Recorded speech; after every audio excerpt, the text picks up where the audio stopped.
말씀의 제목을 따라해 보겠습니다. 한 아기가 우리에게 낳고. 말씀에 은혜 받으시기를 축복합니다. 메시아가 베들레헴에서 출생할 것을 예언한 사람은 구약의 미가 선지자였습니다. 우리 미가서 5장 2절을 읽어보겠습니다. 시작. 베들레헴 에브라다야, 너는 유다 족속 중에 작을지라도 이스라엘을 다스릴 자가 네게서 네게로 나올 것이라. 그의 근본은 상고의 영혼에 있느니라. 아멘. 그런데 이 예언은 임마누엘에 대한 오늘 본문 예언과 그 맥락을 같이 하고 있습니다. 즉 미가와 이사야 선지자의 예언에는 공통적으로 유다와 아수르와의 관계가 있는데, 북이스라엘과 또 아람을 치고 승리한 아수르 제국이 이제는 유다를 침공해서 집어삼키려고 호시탐탐 노리고 있는 상황에서 아수르가 결코 이 일을 이루지 못하고 멸망하게 될 것을 선포하면서 그 배경으로 임마누엘이신 메시아의 탄생을 예언하고 있는 것입니다. 한마디로 속박과 두려움 속에서 살아가던 하나님의 백성들이 한 아기의 탄생으로 말미암아 찬빛과 기쁨을 경험하게 된다, 이런 말씀입니다. 이사야 선지자는 본문 6절 상반절에서 앞으로 태어날 한 아기에 대해서 강조하고 있고, 하반절에서는 우리가 지금도 참 쉽지 않게 받아들이기가 쉽지 않은 정도로 그 아기의 본질에 대해서 우리에게 말씀을 해주고 있습니다. 그리고 7절에서는 메시아가 오셔서 이루실 일에 대해서 말씀을 해주셨습니다. 자, 먼저 메시아이신 예수님은 한 아기로 이 땅에 오신다고 말씀합니다. 자, 6절 상반절까지만 읽어보겠습니다. 정사를 메우고까지. 시작. 이는 한 아기가 우리에게 낳고 한 아들을 우리에게 주신 바 되었는데 그의 어깨에는 정사를 메었고. 자, 하나님의 진리는 관념 속에 있는 것이 아니라 역사 속에서 구체화됩니다. 장차 태어날 메시아는 눈에 보이는 사람의 모습을 가진 아기로 묘사가 되는데, 그는 한 아기이지만 동시에 아들이기도 합니다. 그는 다윗의 후손으로서 다윗의 보좌에 앉아서 모든 백성을 다스릴 것입니다.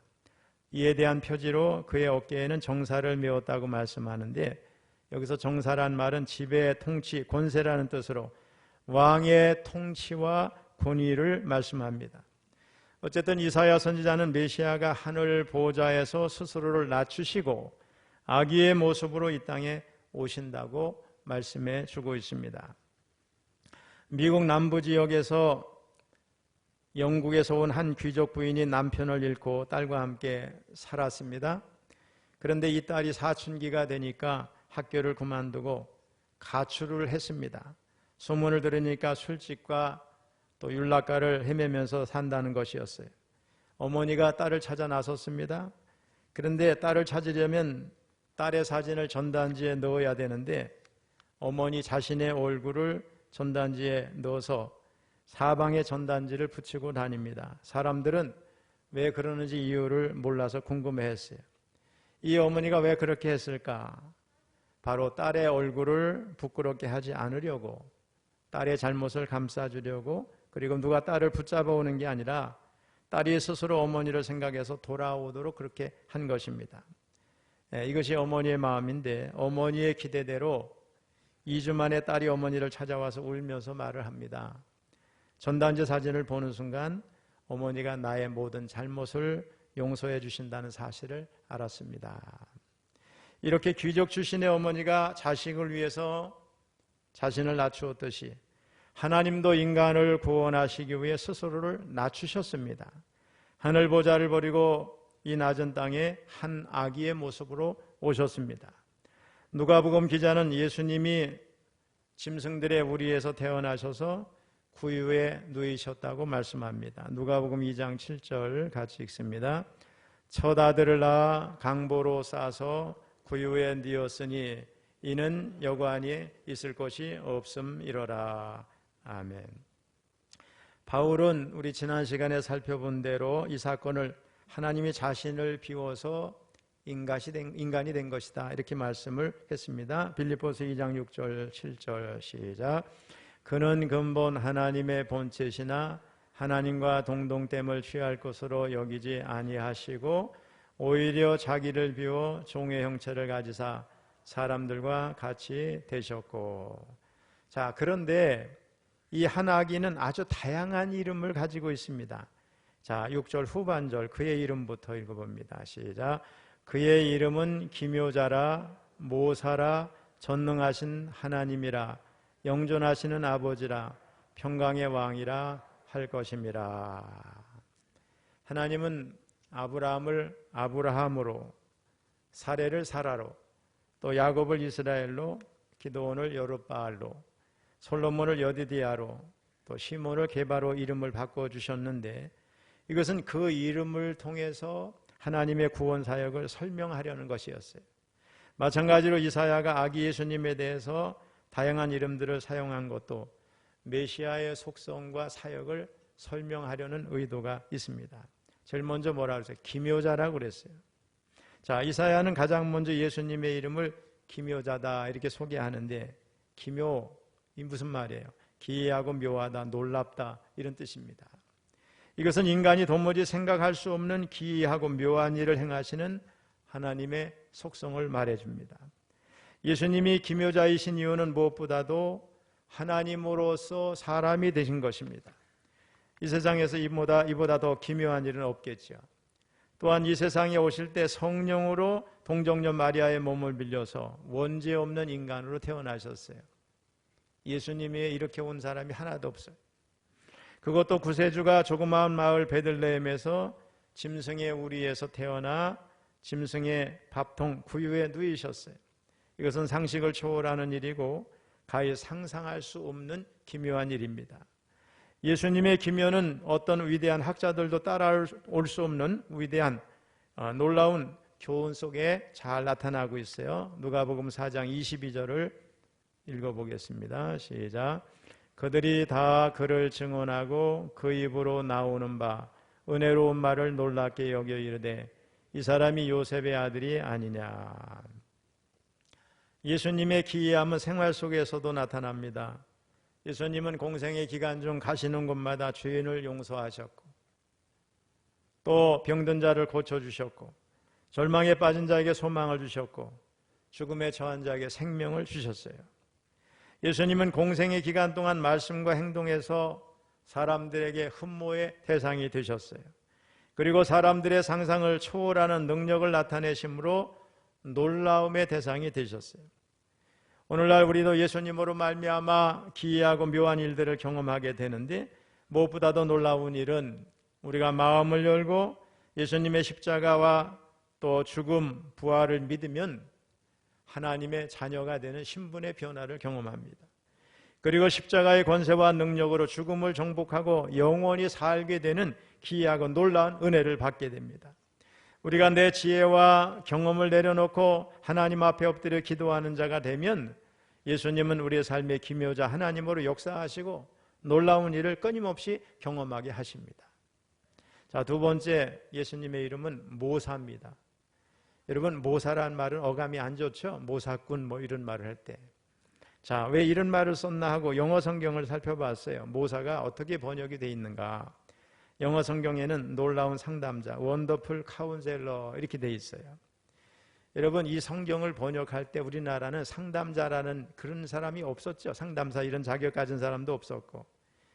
자, 우리가 상담자 제도가 있었으면 이 말을 이해했을 텐데, 성경 번역 당시에 그런 제도가 없으니까 지혜를 가지고 문제를 풀어주는 놀라운 분이다, 이런 뜻으로 모사라는 말을 이상한 단어를 쓴 거죠. 자, 오늘날 우리는 이 단어를 잘 이해할 수 있어요. 우리 시대는 얼마나 많이 상담자를 필요로 하는지, 불안, 공허, 고독, 허무와 같은 영혼의 질병에 걸려있는 현대인들에게 상담자가 많이 필요합니다. 우리에게는 밤새 나의 문제를 토로할 수 있는 상담자, 나의 고민의 소리를 들어주고 나를 이해해 줄 친구가 필요합니다. 문제는 현대 상담 심리학의 가장 커다란 문제가 상담 효과가 별로 없다는 거죠. 상담학은 발달했지만 상담학의 고민은 더 깊어져 가고 있습니다. 진정한 상담자가 없기 때문에 그래요. 그런데 예수님이 어느 날 사랑하는 제자들에게 이렇게 말씀하세요. 요한복음 15장 13절 14절 읽어봅니다. 시작. 사람이 친구를 위하여 자기 목숨을 버리면 이보다 더 큰 사랑이 없나니 너희는 내가 명하는 대로 행하면 곧 나의 친구라. 우리의 친구가 되기 위해서 찾아오신 분은 우리에게 또 이런 약속을 하세요. 세 군데만 좀 보겠어요. 마태복음 28장 20절 시작. 내가 너희에게 분부한 모든 것을 가르쳐 지키게 하라. 볼지어다 내가 세상 끝날까지 너희와 항상 함께 있으리라 하시니라. 요한복음 14장 16절 18절 시작. 내가 아버지께 구하겠으니 그가 또 다른 보혜사를 너희에게 주사 영원토록 너희와 함께 있게 하리니. 18절. 내가 너희를 고아와 같이 버려두지 아니하고 너희에게로 오리라. 대단한 약속이죠. 놀라운 약속이에요. 아무튼 역사 속에 태어날 이 아기를 가리켜서 이사야 선지자가 이렇게 말씀해요. 그 아기의 이름은 상담자라. 모사. 자, 우리의 문제에 관한 진정한 해답이시고 지혜의 근본이신 그분에 대해서 히브리서 기자는 4장 15절에서 이렇게 말씀합니다. 읽어봅니다. 시작. 우리에게 있는 대제사장은 우리의 연약함을 동정하지 못하실 리가 아니요 모든 일에 우리와 똑같이 시험을 받으시니로되 죄는 없으시니라. 무슨 말씀이냐면 우리 주님은 우리의 아픔을 공감하시는 분이라는 거예요. 그분은 우리의 눈물을 아시고 우리의 고독과 아픔과 불안과 절망을 아세요. 그리고 우리 곁에 오셔서 우리와 함께 계시는데 그분의 놀라운 이름이 뭐예요? 모사라는 거예요. 자, 세 번째로 전능하신 하나님이에요. 우리에게 오신 한 아기는 평범한 아기가 아니라 그 본질에 있어서 하나님과 동일하신 아기입니다. 자, 요한복음 1장 18절에서 사도 요한의 말씀을 봅니다. 시작. 본래 하나님을 본 사람이 없으되 아버지 품속에 있는 독생하신 하나님이 나타내셨느니라. 얼마나 놀라운 하나님이셔요. 아기로 오셔서 나사렛 땅에서 조용히 자라나신 그분은 자신의 나라를 떠나서 멀리 해외여행을 하신 일이 없으세요. 그러나 온 세계는 오늘날 그분에게서 결정적인 영향을 받고 있어요. 예수님은 한 권의 책도 쓰시지 않았지만 전 세계의 수많은 우리 도서관에 있는 책들은 뭐 직접적으로든 간접적으로든 다 그분과 관련이 돼 있어요. 우리 예수님은 한 편의 시도 쓴 일이 없지만 전 세계 절대 다수의 위대한 시들은 그분 앞에 받쳐지고 있어요. 음악의 작곡을 한 곡도 한 일이 없지만 이 세상의 가장 위대한 음악은 다 우리 주님께 바쳐지고 있어요. 가장 위대한 명화도 그분 앞에 바쳐지고 있어요. 예수님은 이 땅에 오셔서 단 하나의 예배당도 지으신 일이 없지만 전 세계 모든 곳에 주님을 높이고 예배하는 그분의 예배당으로 가득 차 있어요. 그분이 누구신가? 이 아기는 여러 아기들 중에 한 아기가 아니라 선지자는 이 아기가 전능하신 하나님이라고 말씀해요. 참 놀랍죠? 그분은 단 한 번도 자기 선전을 시도하시지 않았지만 전 세계는 오늘날 그분을 선전하기에 바쁩니다. 그분은 과연 전 인류의 스타세요. 그분은 살아계신 하나님이고 하나님의 아들 구세주이시고 우리의 희망이고 산성이며 해답이십니다. 그분이 오신 이후 역사는 둘로 나뉘고 말았어요. 우리는 그분이 오신 날을 기준으로 해서 기원전 BC와 기원 후 AD로 이렇게 나눈 역사 속에 살고 있고 저와 여러분은 오늘도 2022년 12월 25일 예수님 탄생 이후 어쨌든 몇 년 몇 월 며칠 이렇게 이제 서력을 따라서 살고 있어요. 자, 네 번째는 영존하시는 아버지예요. 이 아기가 아버지래요. 여러분 지금부터 2700년 전에 이 아기를 하나님이라 말하고 아기를 아버지라고 말하는 게 그때 당시에 참 놀라운 말씀인데 예수 안에서 그게 다 이루어진 거죠. 너무 놀라워요. 아버지가 아기가 되셔서 오신 거예요. 우리는 구약에서 이미 하나님을 아버지로 표현한 사실이 있다는 사실에 너무 놀라게 됩니다. 우리 하나님은 철학자의 하나님이 아니에요. 철학자들은 인격적인 하나님을 모르니까 막연히 뭐 절대자, 궁극자, 주권자, 제일 원인 뭐 이런 표현을 쓰면서 절대자를 표현하고 있어요. 그분은 아버지셔요. 하나님을 신이라고 부르는 사람의 신앙과 아버지라고 부르는 사람의 신앙은 생명과 사망만큼의 커다란 차이가 있습니다. 여러분들은 하나님을 아버지라고 부를 때 행복을 아시죠? 이 아기는 인류가 찾고 있던 진정한 아버지가 되십니다. 예수 그리스도를 구주와 주님으로 마음속에 영접했을 때 영혼의 깊은 곳에서 자신도 모르게 툭 튀어나오는 말이 뭐예요? 하나님 아버지. 그 엄하고도 자애로운 팔로 나를 안아주시는 아버지. 아기에게 아버지의 존재가 얼마나 절실하게 필요합니까? 여러분, 아버지가 없는 아기를 생각해 보세요. 능력과 사랑과 권위와 보호의 아름다운 팔로 아기를 안아주시는 아버지. 물론 실망시켜주는 아버지도 있는데 땅에 있는 아버지가 그래요. 제가 종종 얘기를 한 것 같은데 춘천에 있을 때 아버지 학교를, 목회자 아버지 학교를 제가 들어가서 이제 수료를 했는데 거기 교단이 다른 어느 목사님이 이제 간증하는 거예요. 아버지 학교 때 아버지가 태어나기도 전에 자기 엄마와 자기를 버리고 떠난 거죠. 그리고 어디 사는지, 돌아가셨는지 살아계신지도 모르는 거예요. 이 목사님은 어릴 때부터 아버지를 입에 담은 일도 없고 아버지를 증오하고 저주하며 살았어요. 목회하면서도 성도들한테 아버지에 대한 얘기를 한 번도 한 일이 없는 거예요. 그런데 목회자 아버지 학교에 들어와서 은혜를 받고 그 아버지를 용서하기로 결단을 하고 간증을 하면서 아버지 이렇게 얘기를 하는데 목사님들이 다 울었어요. 그리고 지금 어디에 계시는지 모르지만 당신을 용서합니다. 그리고 살아계시다면 제발 연락을 해 주십시오. 그 아버지를 용서하고 사랑하겠습니다. 이렇게 얘기를 하는 거예요. 근데 이 목사님이 하는 말이 뭐냐? 육신의 아버지는 그렇게 정오하며 정오의 대상으로 부르지도 않고 생각도 안 하고 살면서 신앙을 가지고 구원받고 하나님의 자녀가 된데 교회 갔더니 하나님을 뭐라고 불러요? 아버지라고 부를 때 그 아버지, 하나님을 아버지라고 부르면서 눈물을 펑펑 흘리면서 울었다는 거예요. 또 어떤 목사님은 예수님을 그리스도로 마음속에 영접하던 날 밤 처음으로 주기도문을 하면서 엄청나게 울었대요. 하늘에 계신 우리 아버지, 아, 나에게 이런 아버지도 있구나. 완전하신 지혜와 놀라운 능력으로 나의 삶을 붙드시고 마음을 위로해 주시고 내 인생을 함께 걸어가 주시는 아버지, 나도 이런 아버지가 있구나 하면서 예수 믿고 얼마나 울었는지 몰라요. 그 목사님은 하늘에 계시니 하나님을 아버지라고 부르는 그날부터 행복이 무엇인지 비로소 알았다는 거예요. 그때 처음으로 절망과 좌절의 터널에서 벗어나기 시작했습니다.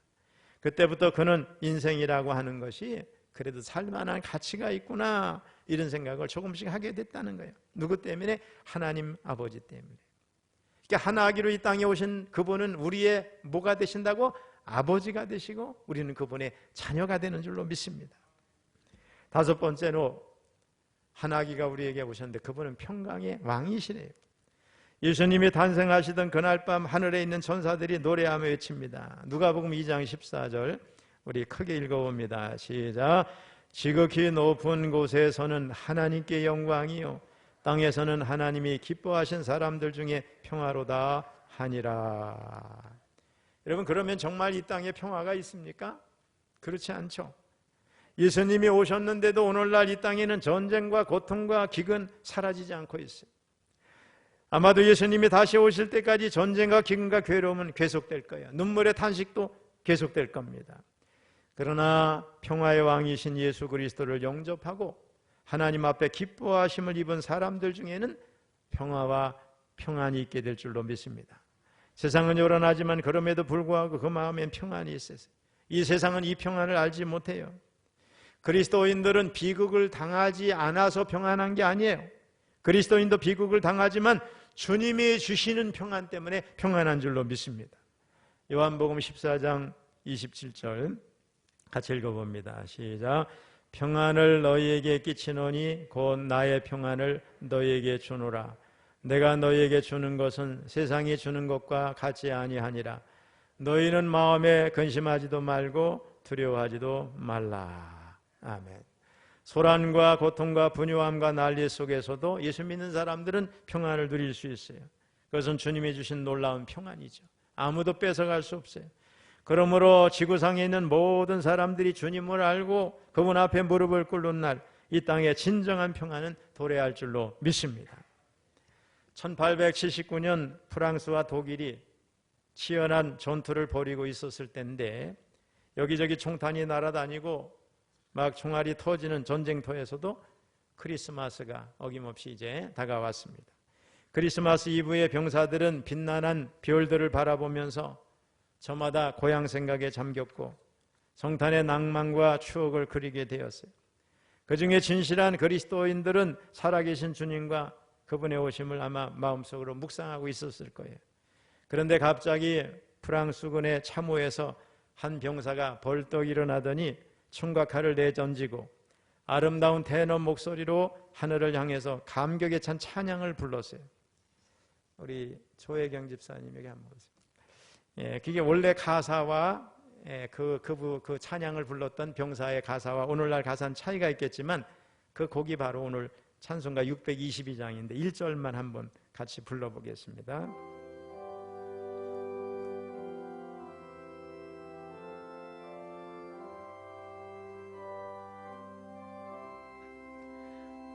거룩한 밤 별빛이 찬란하다 우리 주 예수님 나신 이 밤 오랫동안 죄악에 얽매여서 헤매던 우리 위에 오셨네.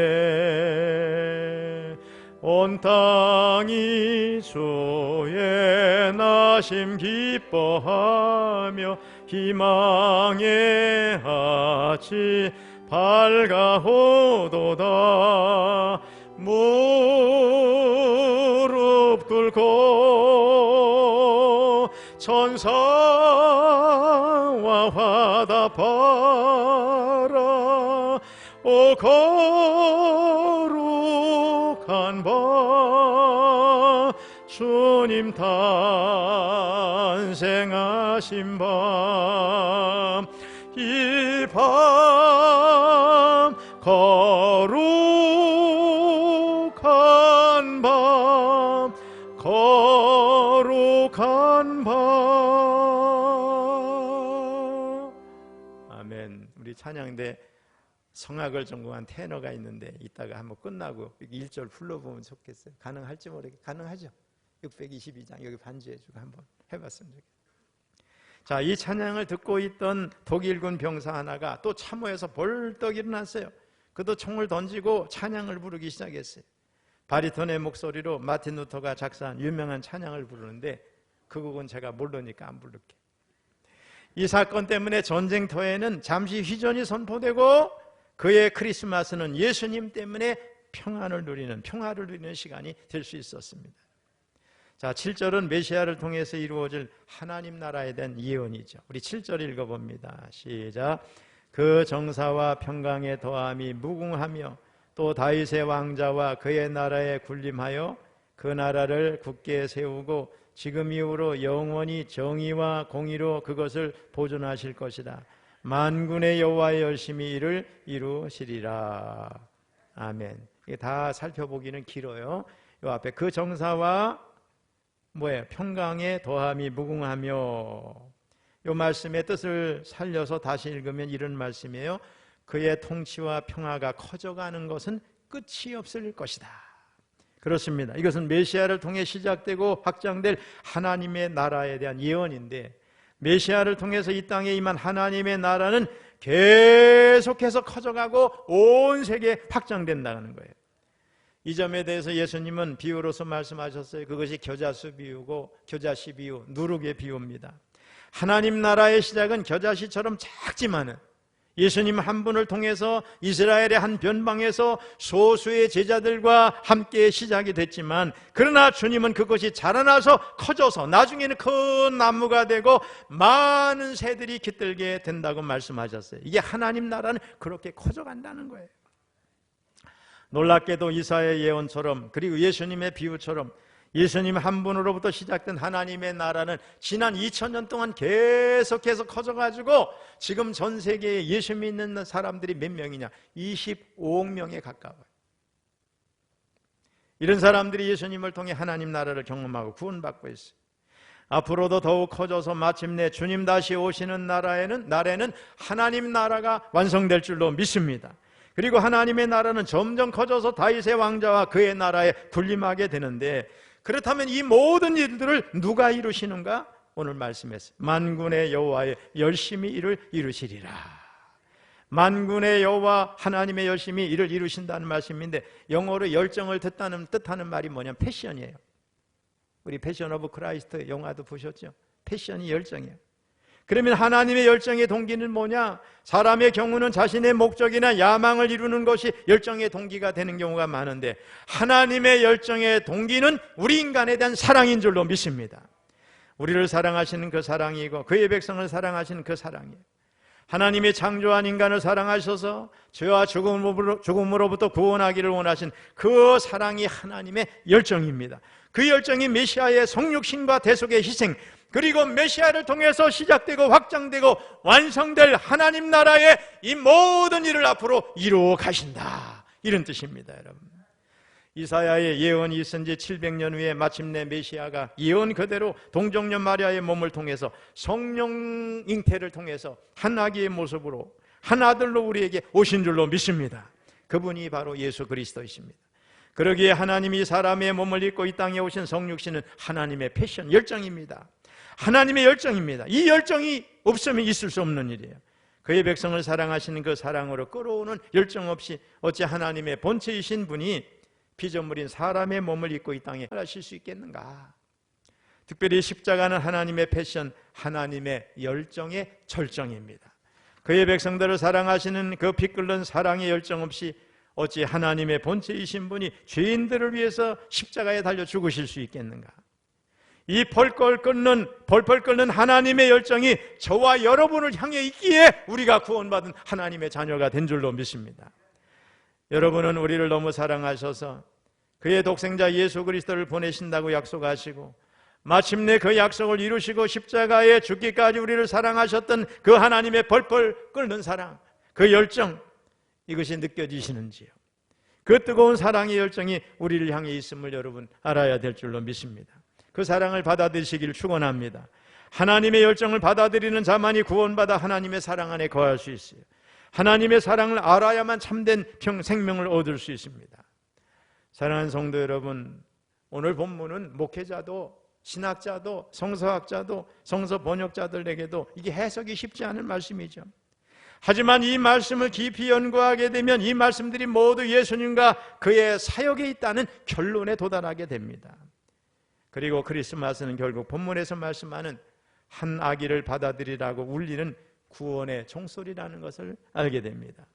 여러분이 이 위대한 한 아기, 기묘자, 모사, 전능하신 하나님, 영존하시는 아버지, 평화의 왕을 진실로 영접하셨는지요? 혹 이 질문에 확신 있는 답을 하지 못하는 분들이 이 자리에 계시면 지금 이 자리에서 이 주님을 구원자로 영접하시기를 축원합니다. 그래서 예수님의 생일이 여러분의 영적 생일로 되어지기를 주님의 이름으로 축원합니다.